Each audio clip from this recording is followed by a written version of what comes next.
Anemic, the same 6 words. Let's jump into that one.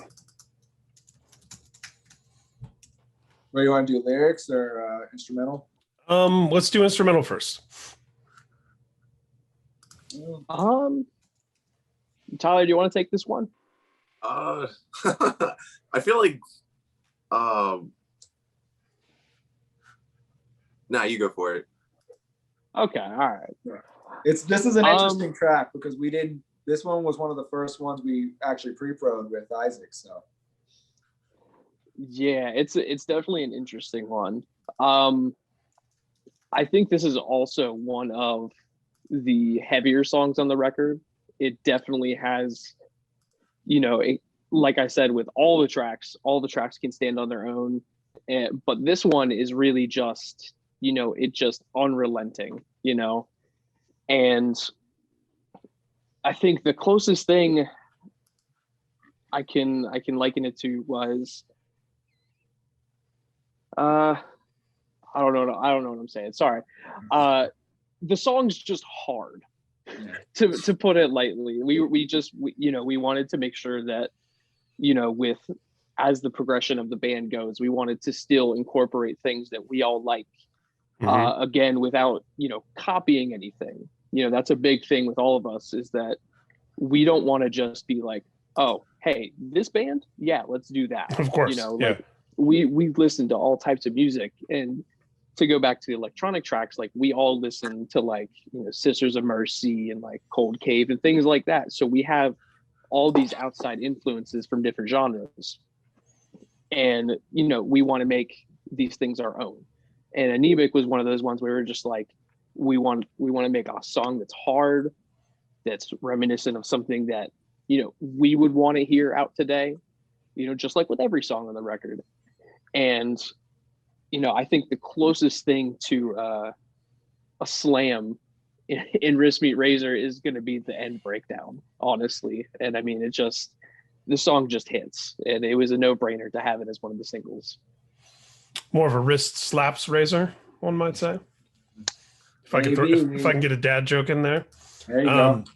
I'm probably going to be out of my depth here with an English literature expert, but by chance, it's the same 6 words reference to the idea of a sestina, like the fixed verse where it's 6 and 6 and.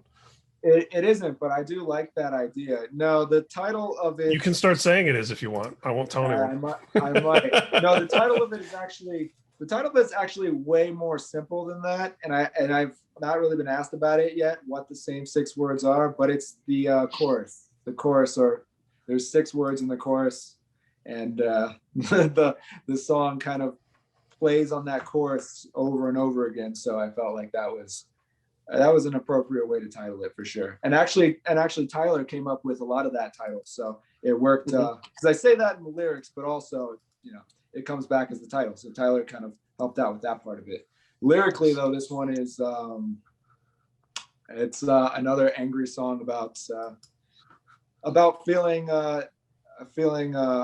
unwelcomed in a place where you put a lot of work into, or a place that you consider your home.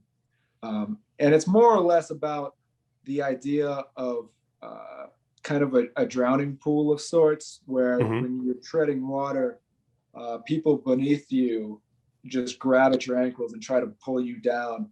And when you're drowning with them, they can agree with you, and they feel like they can relate to you. So when you're equally not succeeding like they are, they agree with what you are, and they're willing to support you. But then when you're doing anything else, they hate you for no real reason. You've done nothing. So the song is basically about that. My experiences feeling that throughout the last couple of years, especially with wristMeetRazor.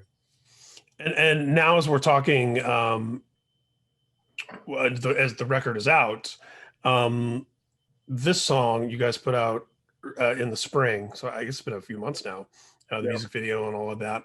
How have the reactions been to Anemic in particular, and how much does that matter in a sense? I mean, obviously when you create something, the first instinct is you want to love it. and then you hope that it connects with other people.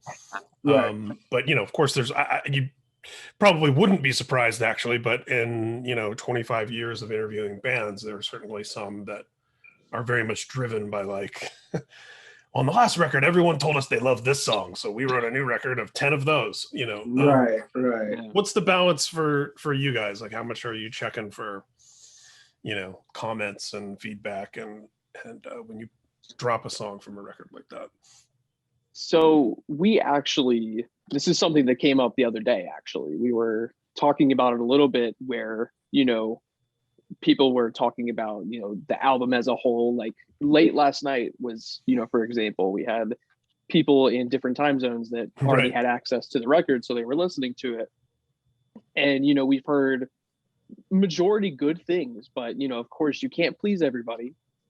And there's some reviews that we've listened to and things like that where somebody's like, oh, I didn't like how this sounded, or like, oh, this was a little off. And human instinct, or at least in my experience, seems to be if there's 100 comments and 99 of them are positive, I'm going to obsess over the one that was negative. Of course. Yeah. And I think that the big thing for us is we all kind of came to a general consensus where we want to take this feedback, but also stick true to what we do and what we want. So we want to hear what people like and what people don't like, but at the same time, we're still going to do what we want to do. Yes. But also have it kind of in the back of our head. It's like, okay, well, people kind of like this more, or people don't like this, and just kind of move from there, but still stick true to our guns. And I think that's the way to do it. That's the Metallica model, the idea of like, we're making this for us, and anyone who likes it is welcome to participate, but we're not going to cater to you in that sense. And on top of that, though, too, like I like the negative comments. I feel like if everyone just gave a positive comment, I feel like they were all lying to me. So right, that's a good way to look at it. Exactly. Yeah. I guess I'm thinking more in terms of the negative comments of like, I put up a 2.5 hour Q&A with Tony Iommi, the inventor of heavy metal, and there's a bunch of comments on YouTube about what a great conversation it is. But the one I remember is the one that said how much weight I've gained since the last video they saw me in. It's like, that's what you think about, Yeah. So yeah, that's the culture we exist in right now, for better or worse. Usually it's true.